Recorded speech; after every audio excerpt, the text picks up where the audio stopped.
Assalamu alaikum wa rahmatullahi wa barakatuh. C'est toujours avec la plus grande joie que je vous retrouve, chers auditeurs et chères auditrices, dans cette 4e partie de notre bénéfique série, Les nobles noms d'Allah.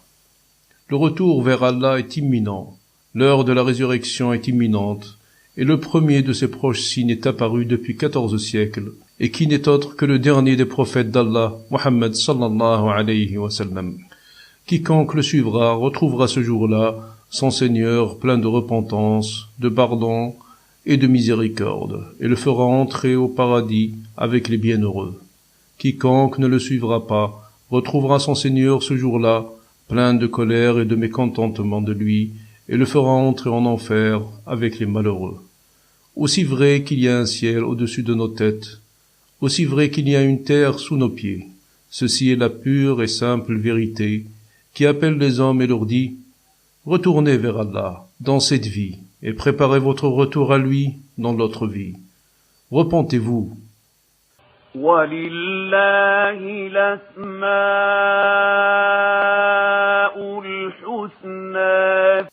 Dans cette partie de notre série, les nobles noms d'Allah, nous allons étudier les noms du pardon et de la repentance, car ce sont les noms d'Allah qu'il faut connaître le plus vite possible, avant que l'heure de l'un d'entre nous ne vienne.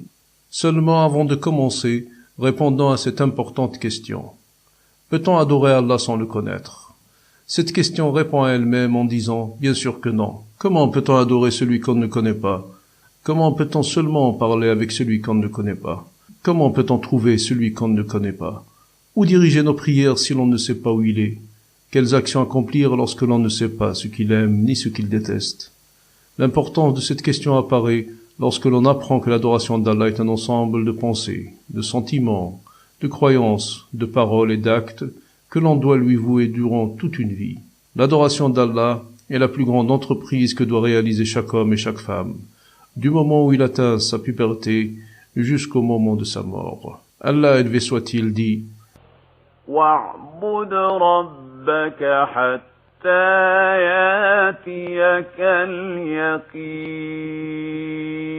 Adore ton Seigneur jusqu'à ce que la certitude te parvienne. Surat al-Hijr, numéro 15, verset 99. C'est-à-dire adore ton Seigneur toute ta vie jusqu'à la mort. Aussi, le but ultime de la création de l'homme par Allah est l'adoration. Allah élevé soit-il dit وَمَا خَلَقْتُ الْجِنَّ وَالْإِنسَ إِلَّا لِيَعْبُدُونَ. Je n'ai créé les djinns et les hommes que pour qu'ils m'adorent. Surat al-Dhariyat, numéro 51, verset 56. Et cette mission n'est aisée ni même possible si l'on ne connaît pas celui qu'on doit adorer, ni la manière exacte de cette adoration. C'est pour tout cela que nous dirons ceci. La connaissance des nobles noms d'Allah et de ses qualités ouvre grande la porte de l'adoration d'Allah, car elle permet à l'homme de connaître son Dieu et ce que son Dieu veut qu'il réalise comme croyance, parole et acte. L'homme accomplira ainsi la mission pour laquelle il a été créé et réalisera les œuvres les plus glorieuses qui seront son titre de prestige et de gloire dans cette vie et dans la dernière vie. Regardez, ceux qui adorent des divinités sont la lumière de cette connaissance, et voyez les innombrables voies de perdition qu'ils prennent, et l'infinité de chemins d'égarement qu'ils parcourent, et à la fin que récoltent-ils? Incertitude, déception et désespoir.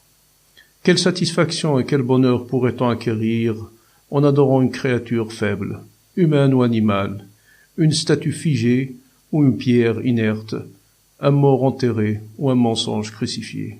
Faible et impuissant est cet adoré, et son adorateur ne gagnera que plus de faiblesse et plus d'impuissance. وَلِلَّهِ الْأَسْمَاءُ الْحُسْنَى. Chers amis, je vais vous raconter une histoire prophétique qui illustre la grande qualité d'Allah qui est l'acceptation de la repentance et le pardon, en prélude d'un nom qui se rapporte à ces qualités. Dans un lointain passé, dans une des nations qui précédèrent cette nation musulmane, un homme tua 99 personnes. Puis il demanda où se trouve le plus grand savant qui soit. On lui indiqua où se trouvait un moine. Il se rendit à lui et lui dit « J'ai tué 99 personnes. Y a-t-il une repentance possible pour moi ?» Il lui dit « Non. » Il le tua et en fit sa 100e victime. Puis il chercha l'homme le plus savant de la terre. On lui indiqua un savant érudit. Il vint à lui et lui dit, « J'ai tué 100 personnes. Y a-t-il une repentance pour moi ?» Il lui répondit, « Oui. Et qui peut se mettre entre toi et la repentance? Pars vers la terre, dont il lui désigna le nom. Il y a là-bas, lui dit-il, des hommes qui adorent Allah. Adore Allah avec eux et ne retourne pas dans ton pays, car c'est un pays malfaisant. » Il s'en alla, et lorsqu'il fut à mi-chemin, la mort lui vint. Les anges de la miséricorde et les anges du supplice se disputèrent à son propos. Les anges de la miséricorde dirent, « Il est venu repenti, et s'est dirigé sincèrement vers Allah. » Les anges du supplice dirent, « Il n'a jamais fait de bien. » Un ange leur vint en apparence d'un humain, et ils le firent juge pour trancher entre eux. Il leur dit, « Mesurez entre les deux pays, c'est-à-dire l'endroit qu'il a quitté et le pays bienfaisant vers lequel il se dirigeait. Lequel de ces deux pays sera le plus proche de lui sera sa destinée. » Allah ordonna au premier pays de s'éloigner et au second de se rapprocher. Ils mesurèrent les deux distances et le trouvèrent plus proche de la terre vers laquelle il se dirigeait d'un empan, c'est-à-dire de quelques centimètres. Il lui fut pardonné, et c'est les anges de la miséricorde qui prirent son âme. Cette histoire prophétique montre à quel point Allah aime le pardon, aime la repentance, aime le retour de son serviteur vers lui, plein de regrets et de remords, décidé à ne plus désobéir à son Seigneur, ni de faire partie du clan de son plus grand ennemi, Satan. Pourtant, il n'y a pas de crime plus odieux et plus détestable pour Allah que le meurtre. Tuer la créature qu'il a créée de ses propres mains, qu'il a privilégiée sur toutes les autres créatures et qu'il a destinée à son adoration et à son voisinage dans le paradis. Quelle grande offense à l'encontre d'Allah, qui fait mériter le plus grand châtiment dans cette vie, qui est de subir le même sort que la victime, et dans la dernière vie, où le meurtrier trouvera son Seigneur en colère contre lui, le maudissant et le fera entrer en enfer. Aussi, priver un homme de sa vie, son enveloppe temporelle, dans laquelle il cherchera la vérité, épousera la foi salvatrice, œuvrera pour son salut et se préparera pour la rencontre de son Seigneur, le priver de tout ce bien sera un crime des plus impardonnables, sans parler des malheurs et des préjudices portés à sa famille, à ses enfants et à toute l'humanité. Seulement tout criminel ou tout incitateur au crime ou tout responsable de la propagation du crime par un mot, une image ou un geste doit savoir que le jour de la résurrection, toute victime tiendra son criminel par la main et se présentera devant Allah, le juge, et dira « Mon Seigneur, demande à celui-là pourquoi m'a-t-il tué ?» Ce jour-là, la première chose qui sera jugée, ce sera le meurtre. وَلِلَّهِ الْأَسْمَاءُ الْحُسْنَى. Chers amis, nous allons aujourd'hui expliquer 4 noms d'Allah qui expriment la qualité du pardon et de la repentance. Al-Afou, celui qui pardonne les péchés et les efface. Al-Ghafour, celui qui couvre intensément les péchés et les pardonne. Al-Ghaffar, celui qui couvre les péchés et les pardonne intensément. Et enfin, At-Tawwab, celui qui accepte la repentance. Tous ces 4 noms furent cités dans le Coran. Allah élevé soit-il dit, en citant Al-Afou et Al-Ghafour, وَكَانَ اللَّهُ عَفُوًّا غَفُورًا. Surat An-Nisa, numéro 4, verset numéro 99. Il dit élevé soit-il, en citant Al-Ghaffar, وَإِنِّي لَغَفَّارٌ لِمَن تَابَ وَآمَنَ وَعَمِلَ صَالِحًا ثُمَّ اهْتَدَى. Surat Taha, numéro 20, verset numéro 82. Et il dit élevé soit-il, en citant At-Tawwab, وَأَنَا التَّوَّابُ الرَّحِيمُ. Surat Al-Baqarah, numéro 20, verset numéro 160, ainsi que dans d'autres versets coraniques. Voyons maintenant avec plus de détails le sens de ces nobles noms. Al-Afou est celui qui efface les péchés et pardonne les actes de désobéissance.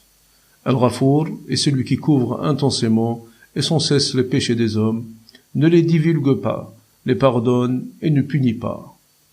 Ce nom exprime la qualité d'Allah qui est Al-Maghfira, qui consiste à couvrir par son voile les pécheurs. Il ne leur fait pas honte en les punissant publiquement. Au contraire, il leur pardonne et les couvre par sa clémence. Al-Ghaffar est une forme hyperbolique du nom Al-Ghafour, qui exprime encore plus l'étendue de la qualité du pardon d'Allah des péchés, après les avoir recouverts. At-Tawwab est celui qui autorise la repentance de celui qu'il choisit parmi les hommes, le guidant vers celle-ci, puis l'acceptant de sa part.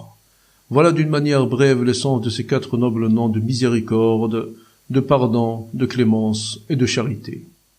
Parlons maintenant de la qualité d'Allah qui est le pardon. وَلِلَّهِ الْأَسْمَاءُ الْحُسْنَى. Le pardon et l'indulgence sont des qualités d'Allah, propres à son essence. Il est, il fut et il sera toujours caractérisé par le pardon et l'indulgence. Le pardon est une qualité inhérente d'Allah, et son empreinte englobe la création, de jour comme de nuit, embrasse toutes les créatures et recouvre tous les péchés et les crimes variés. Mais avant de développer ce sujet, qui est l'empreinte de cette qualité et ses conséquences sur la création et l'adoration, posons-nous cette question. Celui qui demande pardon à une créature d'Allah, tel que Jésus ou un autre, qu'a-t-il laissé comme attribut de pardon à son Seigneur? Celui qui croit que Jésus a été crucifié pour expier ses péchés, ou ceux d'Adam, qu'a-t-il laissé comme attribut de pardon et de clémence à son Seigneur? Ne voit-il pas qu'il a privé son Seigneur de l'une de ses qualités de perfection, qui est le pardon? Le jour de la résurrection, lorsqu'il sera devant son Seigneur, il ne pourra dire qu'une seule chose. J'ai le pardon de Jésus, et Jésus s'est crucifié pour mes péchés. Je n'ai aucunement besoin de votre pardon, mon Seigneur. Il ne pourra dire que cela, car durant toute sa vie, il n'a demandé le pardon et la clémence que d'un humain comme lui, et il n'a adoré qu'un humain comme lui. Pourtant, savez-vous ce que Jésus dira le jour de la résurrection, lorsqu'Allah lui demandera « Est-ce que tu as dit aux hommes de t'adorer, toi et ta mère ?» Écoutez attentivement. Allah élevé soit-il dit وَإِذْ قَالَ اللَّهُ يَا عِيسَى ابْنَ مَرْيَمَ أَنْتَ قُلْتَ لِلنَّاسِ اتَّخِذُونِي وَأُمِّيَ إِلَٰهَيْنِ مِن دُونِ اللَّهِ. Et lorsqu'Allah dit « Jésus, fils de Marie, as-tu vraiment dit aux hommes de te prendre toi et ta mère pour divinité en dehors d'Allah ?» قال سبحانك ما يكون لي أن أقول ما ليس لي بحق إن كنت قلته فقد علمته تعلم ما في نفسي ولا أعلم ما في نفسك إنك أنت علام الغيوب. Jésus répondit « Gloire à toi, Seigneur. Comment pourrais-je oser proclamer ce à quoi je n'ai nul droit de prétendre? Si je l'avais dit, tu l'aurais su. Tu connais le fond de ma pensée, je ne connais rien de la tienne. Tu as connaissance de toutes choses cachées. » ما قلت لهم إلا ما أمرتني به أن اعبدوا الله ربي وربكم وكنت عليهم شهيدا ما دمت فيهم فلما توفيتني كنت أنت الرقيب عليهم وأنت على كل شيء شهيد. Je n'ai dit aux hommes que ce que tu m'as ordonné de dire. Je leur ai dit adorer Allah, mon Seigneur et le vôtre. Je fus témoin d'eux le temps que j'ai vécu parmi eux. Mais lorsque tu m'as rappelé auprès de toi, c'est toi qui les surveillais, car tu es témoin de toutes choses. إن تعذبهم فإنهم عبادك وإن تغفر لهم فإنك أنت العزيز الحكيم. Si tu les châties, ce sont tes créatures, et si tu leur pardonnes, tu es Al-Aziz, le puissant, et Al-Hakim, le sage et le juge. Surat Al-Ma'idah, numéro 5, versets 116 à 118. Voilà, chers amis, ce que dira, mot par mot, Jésus à son Seigneur le jour de la résurrection. Il niera totalement tout lien entre lui et ceux qui l'adorèrent et espérèrent le pardon et l'absolution de sa part, si ce n'est en tant que messager de son Seigneur qui guide les hommes, et il l'a parfaitement accompli, vers le pardon, l'absolution et la miséricorde de leur Seigneur. Réécoutons attentivement le dernier verset que nous avons cité. إن تعذبهم فإنهم عبادك وإن تغفر لهم فإنك أنت العزيز الحكيم. Si tu les châties, ce sont tes créatures. Et si tu leur pardonnes, tu es Al-Aziz, le puissant, et Al-Hakim, le sage et le juge. Voyez comment Jésus a attribué le pardon à son Seigneur en disant « Et si tu leur pardonnes ?» Puis ce verset fut conclu par deux noms d'Allah qui ne sont pas des noms de pardon, ni de miséricorde, pour signifier que ceux qui ont adoré Jésus n'auront pas droit au pardon. Merci, chers amis, d'avoir été attentifs à cette émission. Nous allons, Inch'Allah, terminer cette partie consacrée au nom de la repentance et du pardon d'Allah dans une prochaine épisode. Qu'Allah vous préserve de tout mal et vous guide vers tout bien. Wassalamu alaikum wa rahmatullahi wa barakatuh. ولله الأسماء الحسنى فادعوه بها